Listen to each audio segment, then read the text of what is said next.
Welcome back again, everyone, to another episode of GolfPlexity with Bill and Jim. Hey, everybody. What's been up, man? Just getting over COVID. That's been fun.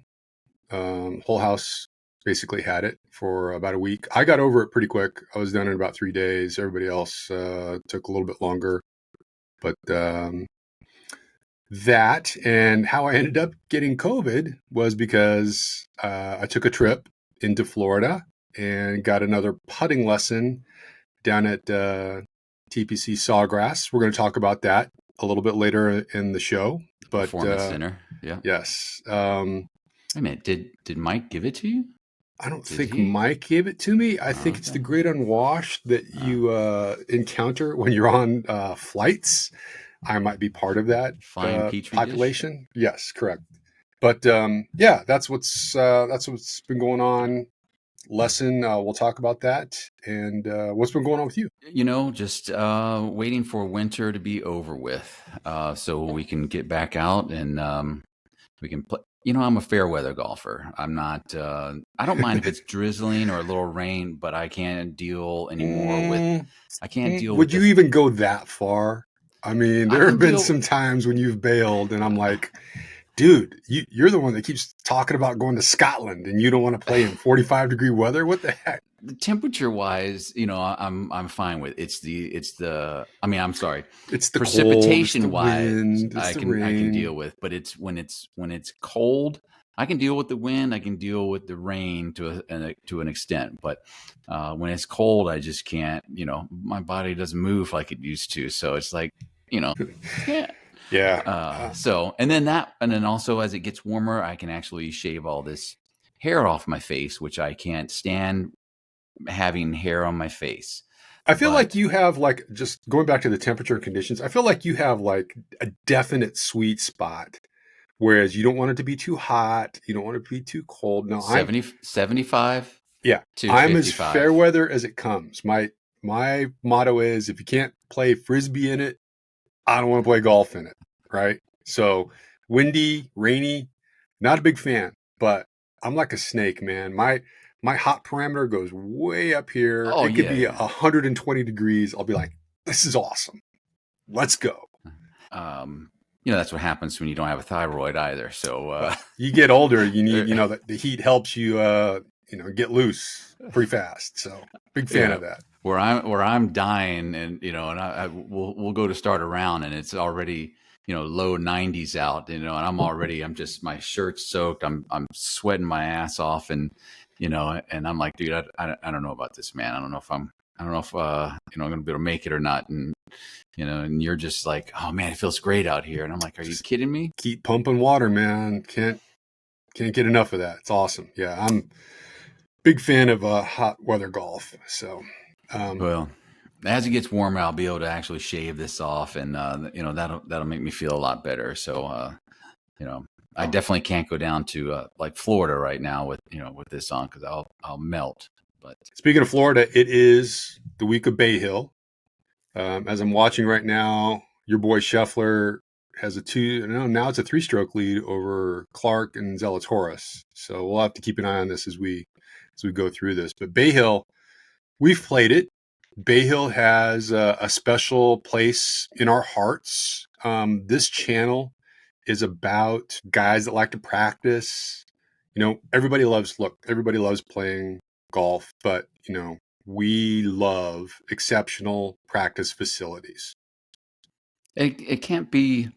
What was some of the criteria that we came up with for what makes a practice facility elite? Or there's different tiers. I mean, I think for me, the number one thing comes up is you can't hit off mats. You got to be hitting. That's the number one thing for me is, okay, we've got to be hitting off of real turf. I mean, if you're going to get serious practice in, you want real grass. So number one for me is and we've talked about this, and it's sort of kind of dovetails into what you just said about mats, and that's conditions, right? We want, we're not condition divas, I wouldn't say, but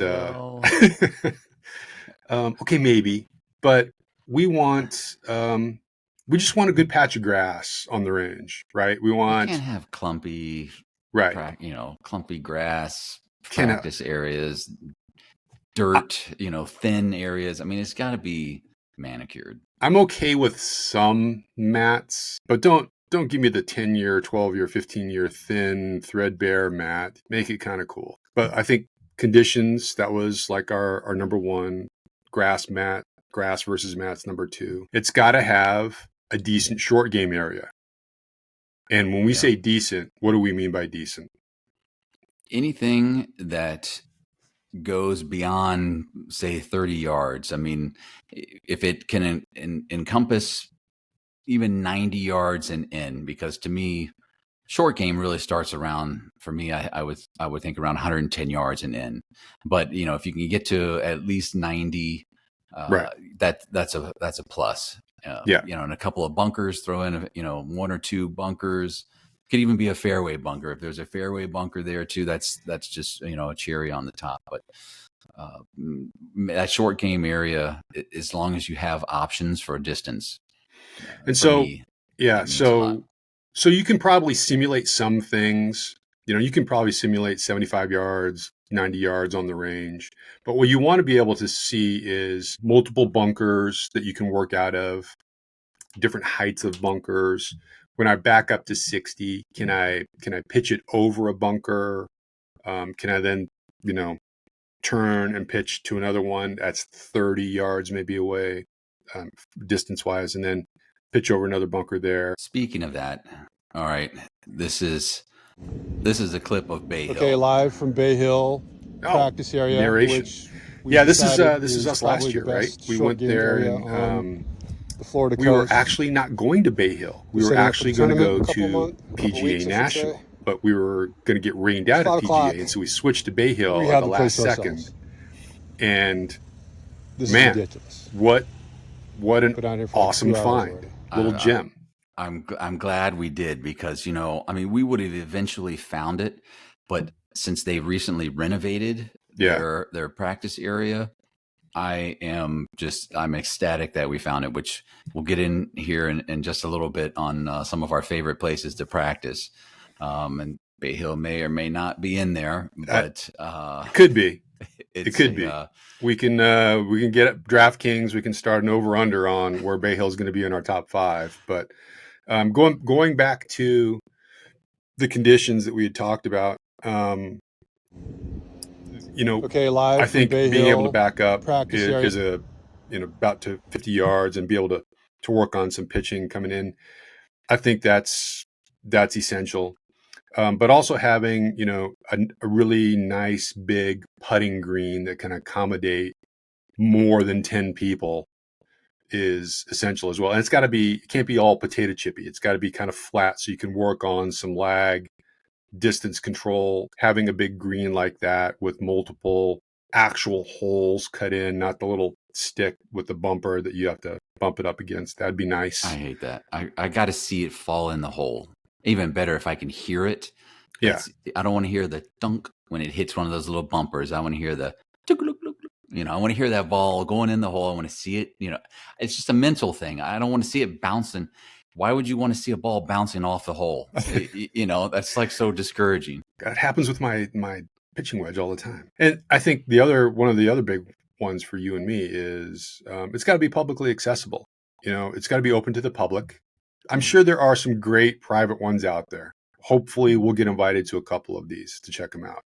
But private We doesn't might really even help have us. them on the show. We might, as a little tease. And then for me, what I like is what are the amenities? Because you and I, when we go and practice, it's usually like an all day thing, usually 2 or 3 day all day thing.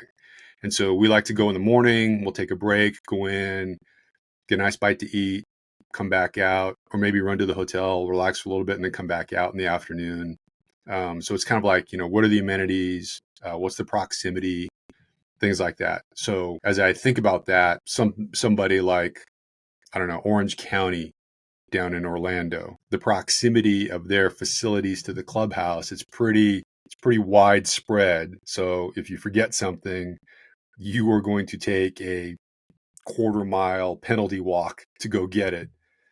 Maybe even a half mile. I've never really legged it out, but Stream Song comes to mind like that too. Remember, yeah, we had Stream to get Song has shuttled. you got to take a shuttle. So if you forget a club or you forget, I forgot my lucky tees or whatever, yeah, you got to wait for the shuttle and then go back and get it and then come back again. And then lastly, I would say for me, and it's not essential, but it would be nice if they have a few practice holes. There's a couple of courses that we've been to that have 2 or 3 practice holes, or even a short par 3 course, like Pinehurst, where you can go work in the cradle. Stream Song has their 9-hole course. Orange County has a little 9-hole course. There are several that have like the 2 or 3 Baths starting. At Whistling. Yeah. They have like 2 or 3 like practice. Well, I think is Pinehurst the one that has like the 3? They have 3 warm up holes that you can go on. You can play before you go out on your round. Not that I remember. No. All right. I thought they. There's one down in Florida, but I can't remember. I think that one's gone private. That was up by north of Tampa, I believe. But there's a couple. Like there was one in Nebraska that we went to that had 3 practice holes. I thought that was really nice, and I was like, "Wow, this is really cool." If this was available to me, I would be out there 4 or 5 days a week, no problem. That would be my after work routine. And I think that's kind of that's maybe the odd man out, is having a facility that has practice holes that you can play before you go out. Yeah, it's a gift. There's not too many of those. So for me, it's one of those, just an added bonus. If it comes in and and they have it, then great.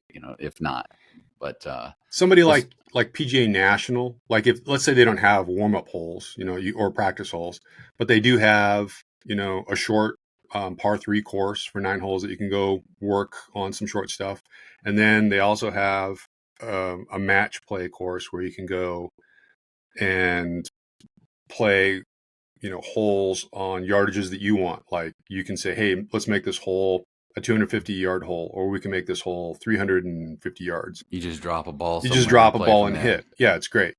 So those are bonuses. So having said all of that, you and I were talking about this, and we came up with what would be right now, based on where we've been, which is admittedly kind of limited, mostly East Coast.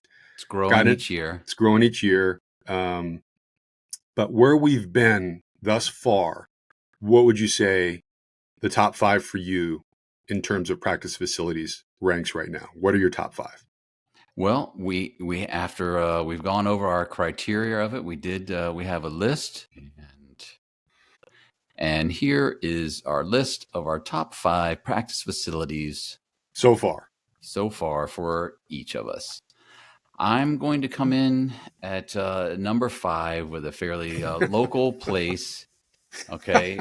Because around here, other than, my club that I practice at, which is decent, but it's not great, but it's a private place. We're only wanting to talk about public places. Raspberry Falls has, when they allow you to hit off the grass, it's a nice place to go and practice. I would agree with Raspberry Falls until the wasps become an issue. So I went another direction for my number 5. I went with a little more, a little bit of a higher pedigree. I went with Pinehurst. Simply because now I will say that it's mats. Okay. But short game area, nice. Putting area, nice. They even have a putting course, right? You can go 9 holes on a putting challenge. They have the cradle. Awesome. That practice green that they have is, I don't know, dude. It's got to be the biggest green that I've seen, anyways. I don't know if you've seen it, but if you've seen anything bigger, but that green's just enormous. Yeah, it's massive, and the short game area, the bunker, they have 2 big bunkers. You listen, and the amenities and the vibe. Okay. If you can't get your practice on at Pinehurst, something's wrong with you. So that's my number 5. I agree. All right. Well, you know what? Looky there. Look who was at my number 4. Who's at my number 4 spot? Well, I don't even need to go into it because you just went over it, and yeah, it's just it's a good vibe for me, anyways. The mats was disappointing. The pros aren't going to hit off the mats there, but they make the regular schmucks hit off the mat. But yeah. They do open the grass up, they do open the grass up, but when we were there, it was mats. But the short game and the putting area is phenomenal. Makes up for it, for sure. Yeah, my number 4, TPC San Antonio. As we go down, ticking off all of the TPCs that are available to us, San Antonio, I thought, was really good. Massive range, nice short game area, nice putting area. To play it, you got to be there at the Marriott. So the amenities are good to go. There's a water park attached to it. You're not too far from San Antonio itself, but just the area there at San Antonio, the conditions I thought were really good. So that would be in my top 5 right now. I haven't been there yet, but I know we keep talking about going back there, so I'm sure I'll get to see it again there or see it here soon. Number 3 for me was, and you're noticing a little bit of a trend with the TPCs here. The TPC Deer Run. There's a reason. There's a reason. There is definitely a reason that they're TPCs. And this is from our end. This isn't from the pro, the PGA Tour players. This is our ranking. We're ranking, what a general, Joe and can go to and play publicly and just go there and practice. And the Deer Run had everything that I liked. It had grass teen surfaces. It had a nice big practice green with some nice bunkers that you could practice out of. You can get back a little bit for the short game. Short game area was a little lacking, but so that's why it's ranked number 3 on my list. Yeah, I will say the clubhouse at TPC Deer Run is really nice too. What was mine? Number 3. Oh, okay. So this is where you and I kind of differ pretty dramatically. I like Orange County. When we went, I had a good time there. First of all, Orange County is known for their big, massive 360-degree range. Mm-hmm.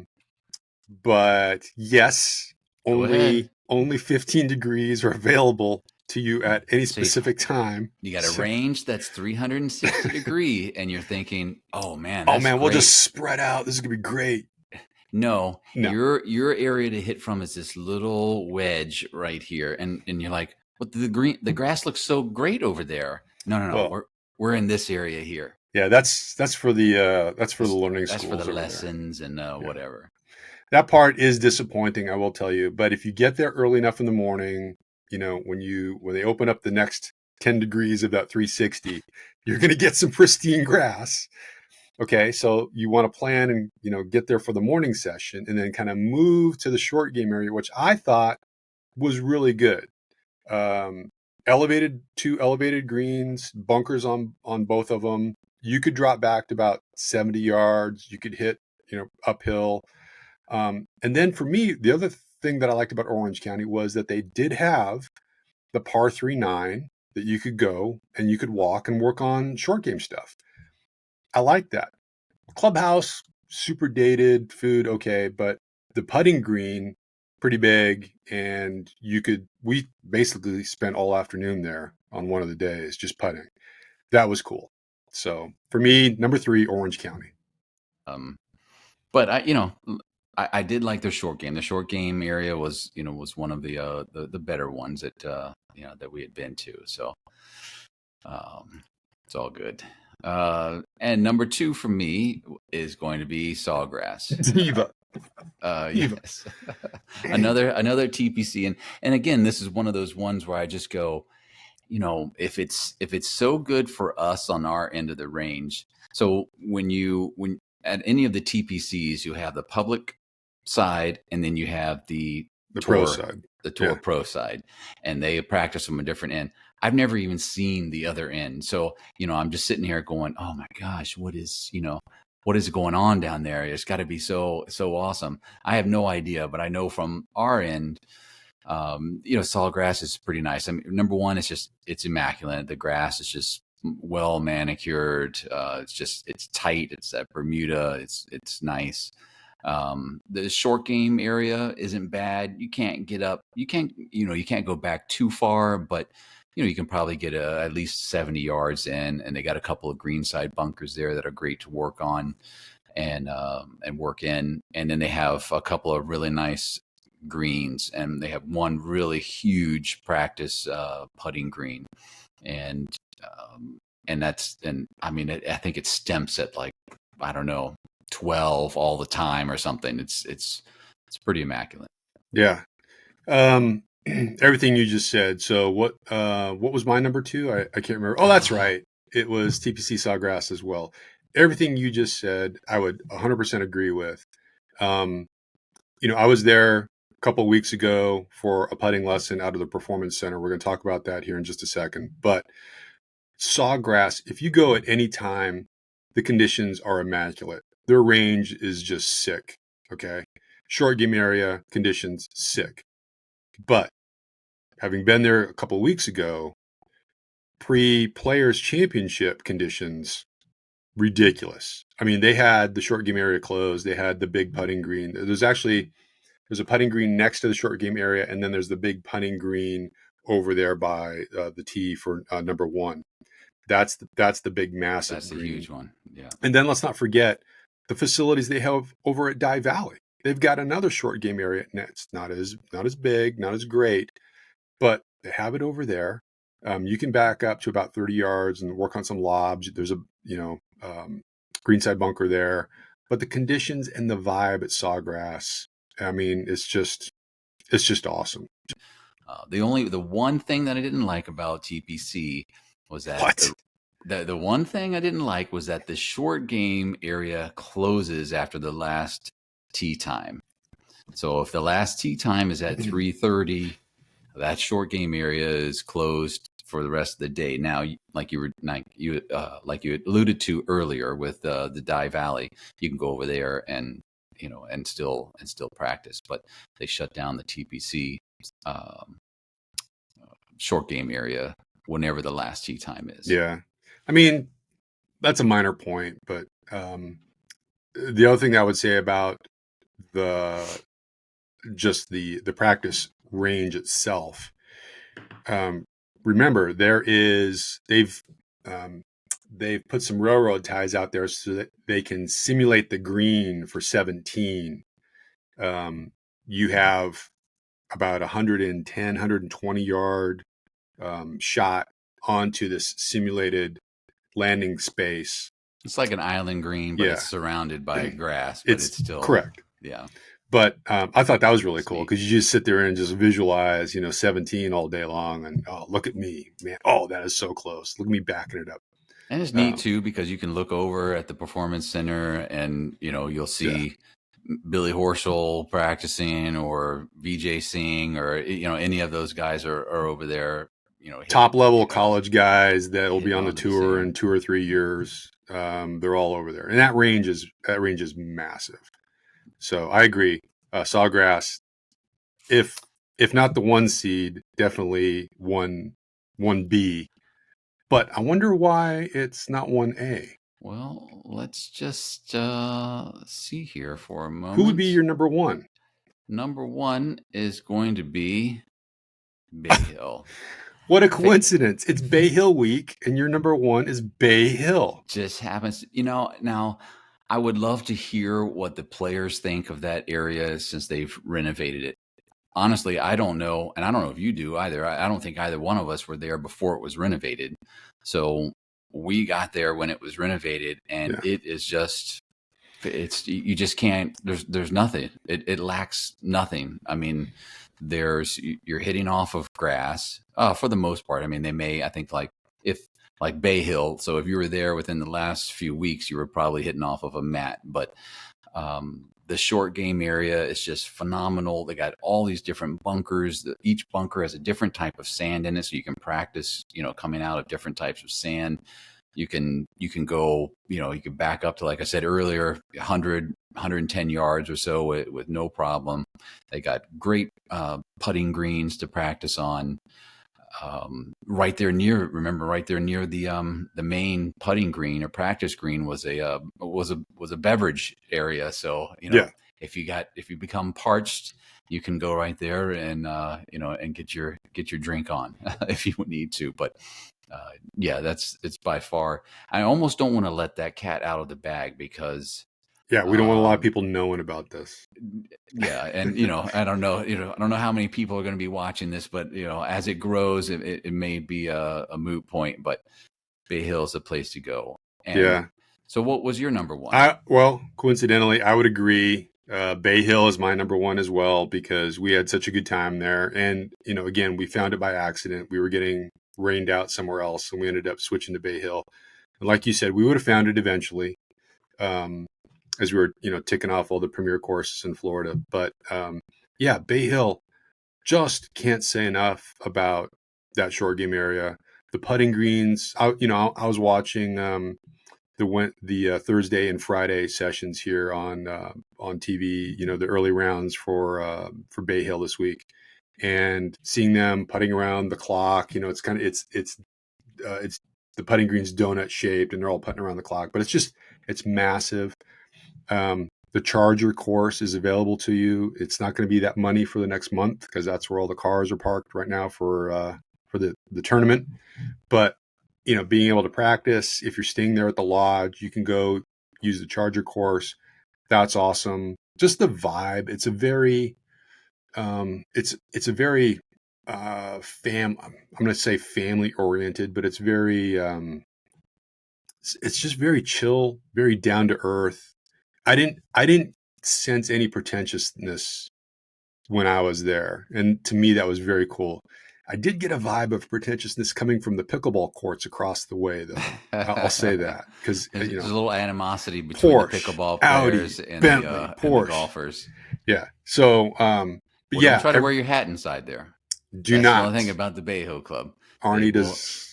He's not a big fan of you wearing your hat inside. So. Arnie did not like you wearing your hats inside of a building, and they will ask you politely to remove your hat. Even if you're wearing the Arnie drop from Puma, the brand new Arnie drop from Puma for Bay Hill Week. Does not matter. Nah. Take it off, player. Take it off. You're great. So, all right. Well, there's our top 5 for right now, and more to come as we make our way around. And I can't believe things like Whistling Straits didn't make it in there. You like TPC Tampa a lot. That didn't make it in there. Well, and so I was actually going to bring that up. So Whistling, that's a good point. It was now if you go down the other end of Whistling, which when we were there, you could go down to the other end, and we were there a couple of weeks, 3 weeks before the Ryder Cup. Right. And we were able to go down to the other end actually because they had the main end closed. But the short game area, not anything to really write home about, especially from the main side. TPC TPC Tampa. The range, was great. The quality range. The practice screen was great. Quality greens. You go to the short game area, and it's maybe I don't know, 500 square foot green with a couple maybe of back bunkers up around it. 20 yards, or you can go out further, but you're going to put your life at risk as you back up into the range area. Yeah, and you're hitting out of 3 or 4 inch Bermuda rough, and so that's why there's some really good quality places that didn't place on my list just because of certain things like that. And like I said, I place emphasis on short game, being able to work on having options for short game. Yeah, and if they don't have it. And I get it. Not everybody is going to be as stoked about practicing as you and I are. And, for as much as we practice, we should probably be a lot better.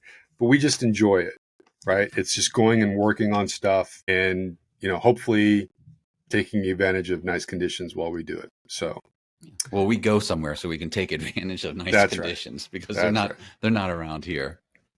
So we suck, but we're trying to get better. And one of the things that you and I are doing is we're taking some lessons. I mean, you know what? I'm just going to say something there, because when you say that we suck, any other time, I'm usually very the bravado comes out, and I'm never going to say that, but it feels so good to say that sometimes.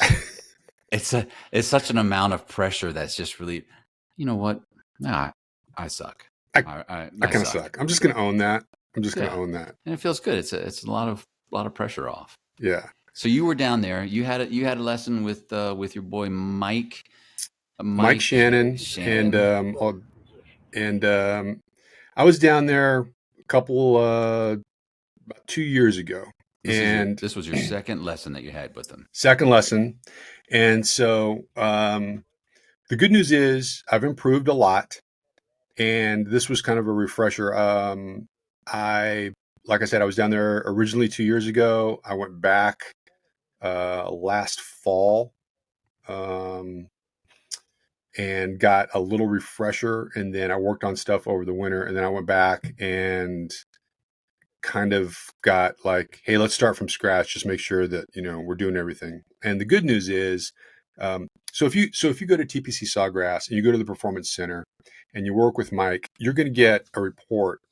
And the thing that I got, that showed some of my progress, I don't know if you can see this, is so this green line shows this is the PGA medium right here. Green is good. Green is good. Yellow is okay. So in the 4 categories, do they have a red? Is there actually they actually have a red, and then they have a magenta, which is like, oh dude, my gosh, pick up pickleball. But cool. What you're working on are 4 categories: tendency, timing, consistency, and then overall performance. And so for overall performance, I was in green, and my timing, which is, back and through, that was really good. My tendency was just below being green. And then my consistency also just a smidge below being green. But you can see here, this is outdoors. So when you go there, Mike will take your putter, we'll check the lie in the loft, and we'll reconfigure that. And when I was there 2 years ago, I had a blade and it was 30 degrees down, and I try to go back and through. And so 30 or 3? 30 degrees toe down. Oh, okay. Right. Okay. So which means that there's weight in the toe. So as you take it back, the weight, especially on the contact with the ball, the weight on the toe is going to, a lot of momentum, help you close it. So it's,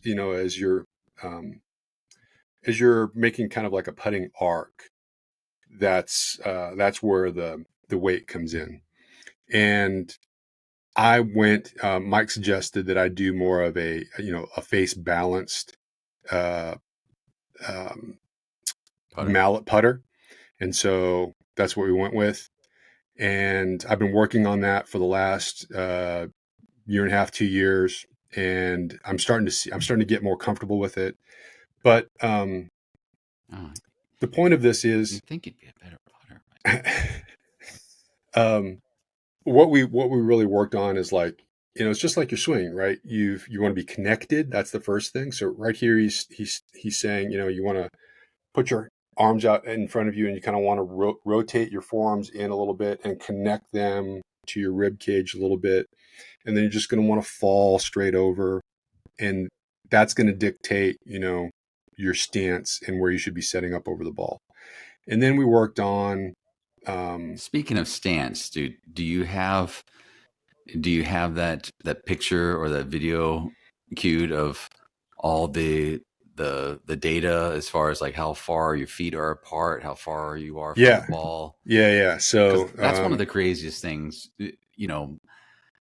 when I saw that originally, the first thing I think of is, wow, okay, this is why drilling is so important, because you're not going to go out onto the course and go, all right, am I 2.5 are my feet 2.5 club heads apart, or is the ball 6 inches off the inside of my left big toe.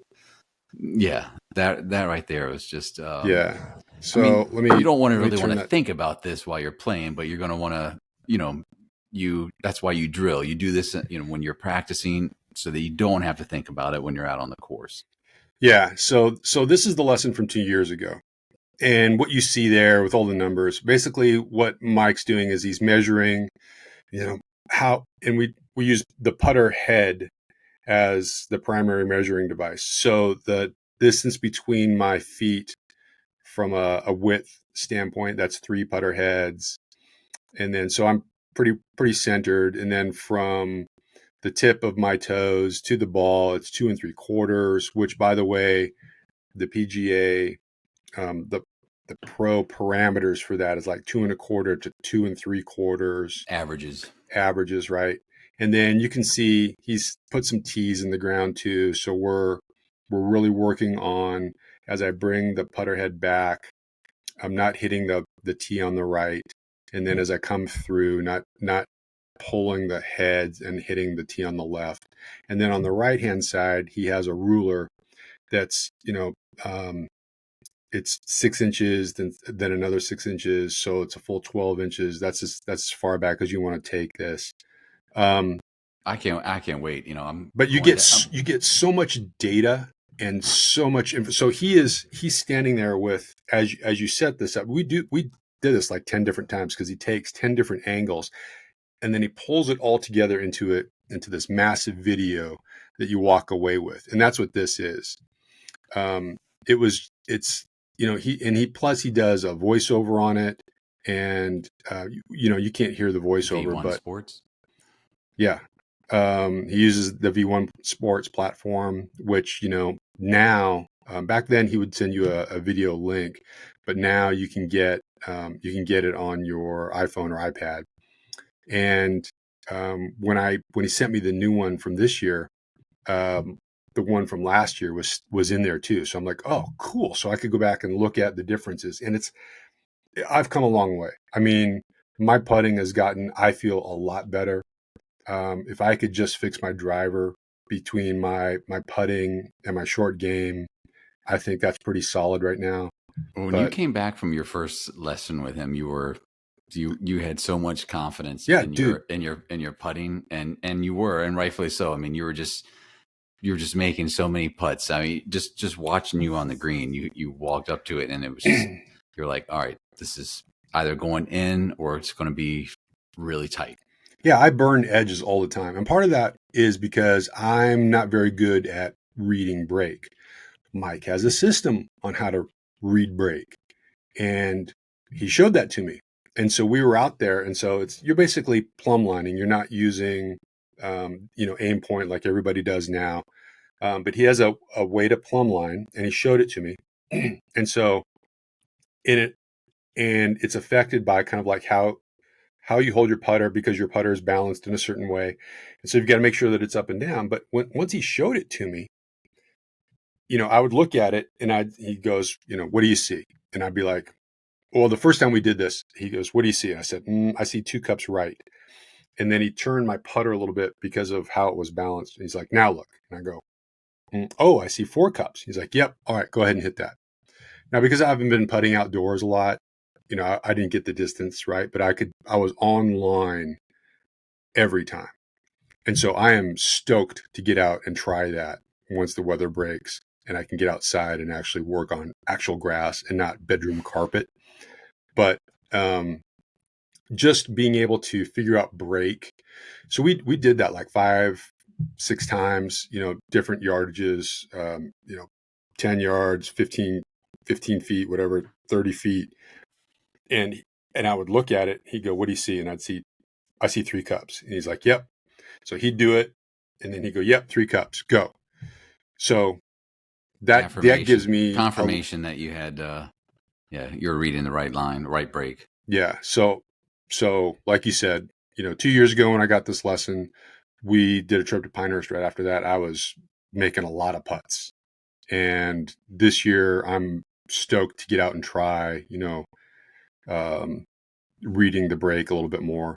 He just showed this to John Daly or something, right? Yeah. And Rose, who played Rose, in the match. You know, Rose she, Zhang. yep, she came and talked to him for a couple hours. He actually was inside the ropes during the match. I was looking for him. I didn't really see him, but he worked with her a couple hours the 2 days before that. And when I was watching the match, I could see her doing the plumb line. I'm like, oh, that's what Mike showed her. So, but anyway, what you see here is kind of the change. On the left, it's a little more structured, the arm a little more connected and a little more angular. Whereas before on the right, you can see I was kind of like standing up a little too tall. And you'll get all this data when you go. I know you are going back for a lesson. This will be your first one in a couple of weeks, right? It'll be my first one with Mike. Yeah. Yeah. And what's even better is the Performance Center is putting in a new system where they're building this elevated putting green in one of the rooms, and they can make it like break left to right or right to left. They can add all this undulation, or that's not the right word, but undulation. Sorry. And then overhead, there's a lighting system where they can put down onto the green, like, okay, here's the break line, and you putt to that. Can you make that break happen? Right. Yeah.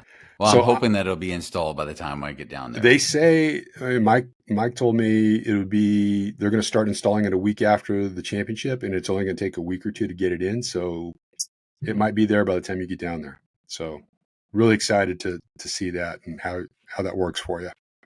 I remember, just watching this video right here. I remember how you said, just going from, so on the right there, you're at 117.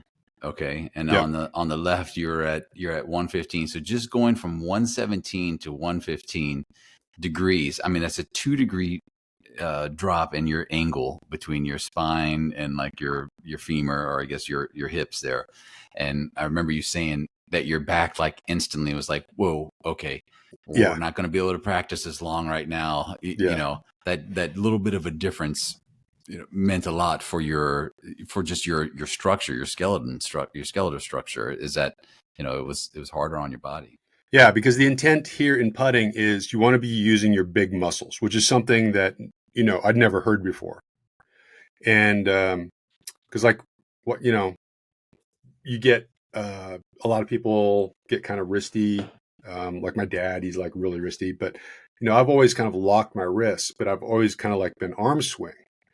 And working with Mike and getting into the proper stance. Now everything's connected. You're using your big muscles, and you can see here in this. The lines just went away, but the line that was drawn up the shaft and up my forearms to my elbow and then up to my shoulders. That's a singular angle, whereas before I had like multiple angles. Yeah. And so here what he's saying is, we want to see less of the forearm. So kind of roll your forearm, kind of tuck it a little bit more up against your rib. And that's going to help with, your takeaway and keeping connected through the stroke. So it's just a lot of really good, if nobody has ever gotten a putting lesson because you're just kind of poo-pooing it, putting, I'll figure that out on my own. I need to work on my irons and my driver. If I'm going to get a lesson, I'm going to put money into my swing. Yeah. No, dude, get a putting lesson because there's going to be something that you take away from that. There's going to be at least one, probably 5 nuggets that you take away from this lesson that you work on. And this is where the scoring happens. Like Mike said, what's the difference between a good putter and a great putter? The great putter just makes more putts. That's all. So right now, I would say I'm a pretty good putter. I burn edges. To be a great putter, I've got to stop burning edges and get it in the hole a little bit more. So I'm hoping that this information that he gave me and being able to read the break a little bit more, that's going to result in, putting the ball in the hole at a higher rate. And just not just going and getting a putting lesson. You can get a putting lesson from anyone basically at any time, but it's going and being able to get data like this. I mean, that's what separates like a performance center down there versus say going to your hometown local guy, your local course. They're, majority of them aren't going to have this, and if they may have something, but it may not be as detailed or intricate as this. It's for me, and I know you too. We're stats driven people, and I need to see the data on it. And okay, so if 95% of good players or tour players are doing this, well, I want to be doing that. Yeah, I mean, just even the visualization, like the stuff here where he's drawing the lines. Like you can see in this lesson, I had the shaft very up and down, and what he's trying to get me to do is lean the shaft a little bit more forward, because that's going to de-loft the club a little bit. You want to get the ball rolling on the green as fast as you can. So that's going to help with that, but it's also going to help with kind of locking your wrists a little bit, and the shoulder angle and all of that. So you're right. Pedigree does count when you go and get lessons like this. To those that are out there like, oh, that's too expensive, I can't afford that. It's not that much more expensive than what your hometown guy is going to charge. Now, granted, there's airfare and stuff to go to these guys, but you can find, pull up a Golf Digest top 100 teacher in your area, and you'll probably, you'll find somebody that's close, that's in the top 100 list. But I will say, Mike Shannon, to me, he is a putting god. All he does is putting. He's just focused on putting, and he's been at Sawgrass for about 8 years, just teaching putting. Before that, they were at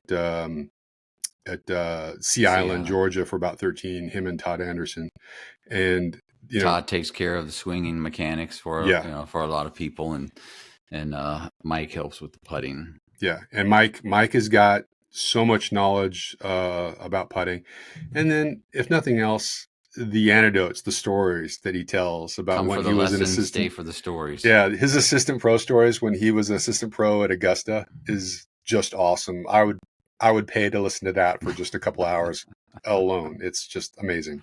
So, anyway. Yeah, well, good stuff, man. And I'm excited. I'm excited to see how it works for you as soon as you're able to like really get out and put it to practice and and then take it out on the course, because I know the first round with him, it was a game changer for you. Yep, for sure. So we'll see what happens with you. I'll be down there getting some content. And I couldn't believe, I mean, out of all that, when Mike told you that he really thinks you should just start putting left-handed. I mean, that to me I was like, I mean, my mind was blown. I mean, that's armbar. That's pure genius right there. I mean, that's when you're working with genius. When someone goes, listen, your fundamentals are pretty sound, but why don't we see what you can do left-handed? Oh, I don't know, Charlie. I got a guy on the phone asking about some white walls. I'll get back to you. Yeah, that kind of thing. Yeah. Well, by the way, for those that are going to follow this channel, you should really brush up on a few good men quotes, Major League, like you just used, Full Metal Jacket, just your guy movies, because we're going to drop those a lot. Django movie comes quotes up. in general. When we're out playing, a lot of times we're just throwing movie quotes. You know what? We may not have a whole lot of original dialogue. We have zero original dialogue is what we've come up with. If it wasn't for Hollywood writers, I don't know what we would talk about on the golf course. So we would just go, hey man, what's up? Good shot. Let's listen. Hey, shot. Put it on Hair Metal on Sirius, and let's listen to that. But instead we just got our asses kicked in there, pal. I don't know if you've been keeping score. Well, that's just great. Why don't we put her in charge? The funniest, so just about that. So I was on a golf trip with Vic and George back in the day, and we were in Denver, and we were watching LeBron versus Dallas when Dallas ended up winning. And we were at a sports bar. It was the final game. And there's a table of guys next to me. They were at Army, or I think it was an Army post that was there. And sports bar's packed. Dallas goes up. There's like a couple of seconds left. Dirk hits a shot to kind of ice the game. And I hear the guy next to me in the table. He goes, it's not funny. It's not funny anymore, man. Game over. Game over. It's just not funny. And which is an Aliens quote. And I think I'm the only person around him that caught it. And I was just like, that is good use. That is great use Game of over, Aliens. man. Game over, man. Game over. It's not funny anymore. And I was just like, dude, that's when you drop in the movie quotes that only a few of us got. So awesome.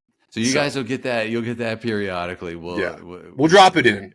We love dropping in our movie quotes. All right, man. You want to do you want to check back at Bay Hill here real quick and just see before we sign out? Yeah, Scotty now has expanded to a 5-stroke lead. A 5-shot lead over was that Will Clark, right? Wyndham Clark. Clark and Will Zalatoris. Zalatoris is here. He's one back. So Clark. So I'm watching this right now. So Lowry is playing with Scotty. You know how Lowry got into this? For those that are not too familiar on how these. So I don't know how Lowry got into this. All right, I'm gonna drop some knowledge on you. Yeah, and I'm not even. He's like your favorite. He's like your favorite golfer. Anyone that watches the Ryder Cup and loves the Ryder Cup in America probably does not have Shane Lowry as their favorite golfer. Or Rory. But let's set that aside for just a second. So the Bay Hill, Arnold Palmer, is an elevated event on the PGA Tour. What does that mean? It means that the purse is increased significantly over other events. And you get more points for the FedEx. Correct. But when it's elevated, what does that mean? So all of this is transpired, I should say, because of what? The LIV competing golf league, right? LIV Golf. Sure. So the PGA, to counter that, picked a couple of things, couple of events, and made them elevated. So what does that mean? It means that if you are a top 50 FedEx points finisher from last year, you are invited to the API, the Arnold Palmer Invitational. Okay. Then there are some other ways to get into this. Because it's elevated, it's a much bigger purse. In a normal PGA event, you get what now? 1.4, 1.6 million for the first place. The winner of the Arnold Palmer gets 4 million. Okay. Wow. So why the controversy with Shane Lowry? Well, Shane Lowry was a sponsor exemption. So was Adam Scott. So the consensus is, and by the way, Adam Scott is one of the PGA Players Board members, right? Mm-hmm, so he's been exempted into, I guess, 3 of the last 4 elevateds. But Lowry is a sponsor exemption. So he's now in, right? He didn't really play his way in. He was kind of gifted a spot. Sure. That's what some people will look at it as. I don't. But Lowry sitting at right now tied for 3rd place. Yep, 7 under. Stands to split a lot of cash. Whereas if you're outside the top 50, you didn't get invited. So sadness for you. Thus the controversy that's going to continue. And by the way, the second season of Full Swing dropped last week on Netflix. I watched the first 2 episodes. And one of the funniest quotes that I've heard so far is, if you're inside the top, I don't really worry about money. I think it was Justin Thomas that said, I don't really worry about money.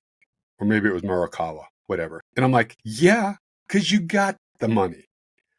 Those that have the money, don't worry about the money. If you're sitting out at number 70 and you're not able to get invited to these, you are worrying about the money. Until you get the money, you worry about the money. Once you get the money, you don't worry about the money. So it was comical to me as I'm watching this, I think it was the second episode. They go, I don't really worry about the money. I'm like, yeah, dude, because you've already made like 60 million. Why would you worry? It's the guys that are sitting at number 70 that are a little more peeved about Lowry's exemption into the API than others. Yeah. But that's for a different day, a longer discussion. To see where is Lowry on the I didn't look it up before this. I didn't do enough prep. Sorry. I didn't do enough pre I didn't think we were going to bring up Shane Lowry, but I mean, and definitely wouldn't have been in a good, in a good light. I was all set. If we were going to talk him about in the Ryder Cup, and I think I remember hearing, might have been from you, something along the lines of I hate that fucking bastard or something around. That's not what I said. Oh, okay. That's not what I said. You strongly did not align with his. Okay. Yes, we may not align on some topics or takes. I thought it was pretty much on the lines of that fat fucker pisses me off. I don't remember that, Senator. But I will say I wasn't prepped for that. But if we were going to go through the yardage book at Bay Hill, I had number 6 teed up to talk about DeChambeau going across the water, which is not the route that I took. I took the route as designed. Okay, hole number 6, Arnold Palmer. Oh, okay. Yeah. I will be playing the hole as designed. Well, that's because you're the bunkers. But Bryson the bunkers to the right, just from where I was. So way across over there, I think it's like a 330 yard, 340 yard carry just to get to the green. You can't even hardly zoom in there. I know. It was stupid. People, when you see it on TV, it just does not do justice how far away that is. The greens, I was looking at the bunkers that were still 285 away, and I was hole number 6, Arnold Palmer. Listen to this. Hold on. Listen to the voiceover. Designed, going around the lake. I'm going to play it as designed. DeChambeau decided to go that way. It's just sick. 270 yards a couple years ago in the tournament. It's just dumb how far that is. I'll play the course as designed. Yeah, I ended up with a double bogey. I wasn't anywhere close to the water. I was so far right.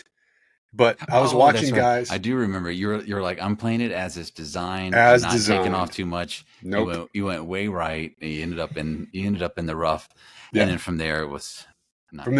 Shenanigans. It was shenanigans on.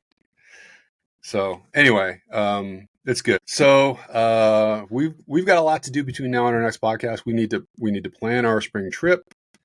We need to lock down some flights for your putting lesson.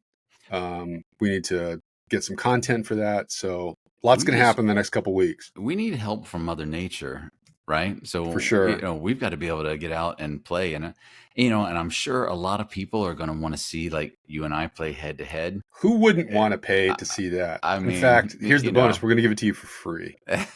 You won't even have to pay for it. You just got to sit back and sit back. And at some point, I'm sure we will. But I think both of our games right now are. I mean, honestly, I'll be fully candid. I haven't picked up a club in 2 months. That's going to leave a mark, I think. But I think what people are going to tune into is our reviews of Money Puma 5-pocket pants, or perhaps even the bag of Bay Hill tees that I picked up. I'm going to review these. These are money. Let me tell you something about those too, because rumor has it that Arnold shaved those tees and painted them himself. Did he? Yes. So if I were you, I'd keep that back. I don't think that's true. And I'll tell you why. I'm pretty sure it was. I heard he was sitting on his porch and he had an old hickory pocket knife and he would just shave them. I don't think so. And yeah, I'm pretty sure I'm right. We're gonna have to cut this part of the podcast because people are just like tuning out right now. But anyway, 4 days until the Players. Think about that. That's going to be awesome. We're probably going to throw up some stuff from when we were at Sawgrass and talk a little bit more about Sawgrass because we are TPC Sawgrass fanboys. I'm going to say this real quick. I know we're closing. One of the most exciting broadcasts that I saw from the Players Championship was it might have been during COVID. And because there wasn't a soul, that they didn't have any announcers, there weren't any fans. It was, and I watched it. I think it might have been on ESPN Plus or PGA Live or something. I watched it from the time it started, the first, 7:10 a.m. tee time. All you could hear was birds chirping and the sound of golf balls getting hit. There was no comment. And, you know, I can't stand I can't stand commentators in general, but there was no commentating. That you could hear the players just kind of interacting with each other and talking with their caddies. That is the best, when you can hear the caddy conversations. That was the That's absolute awesome. best time I've ever had watching any PGA tournament or any golf tournament. And it was that one. And I want to say it was during COVID, like 2020. And it's probably not going to be that way now. I don't know. You know, I don't know how they're going to do it now, but it's fun to watch. You know, watch it early and to hear them, you know, commentate about their way around that course. But well, before we leave, Scheffler still through 12. He's on 13 right now, which is par 3, and he still has a 5-stroke lead over Wyndham Clark, 6 over Zalatoris and Lowry. So Scheffler to yet another massive payday. The dude, so good. Yeah, So good. He probably hasn't even like practiced much or played much, because he says he just doesn't do much of. And he sucks at putting. He needs to go see like, Mike. What was he? 131st on putting or something? You know, terrible. Mike could help him so much. Well, imagine maybe we'll get Scheffler watching GolfPlexity, and then yes, you know, he'll get turned on to Mike, and then Mike will in turn will thank us. Yeah. So, all right. Well, very good. All right. Well, I've enjoyed it. We hope you guys have as well. That does it for this edition of GolfPlexity. We'll see you on the next one. See you guys.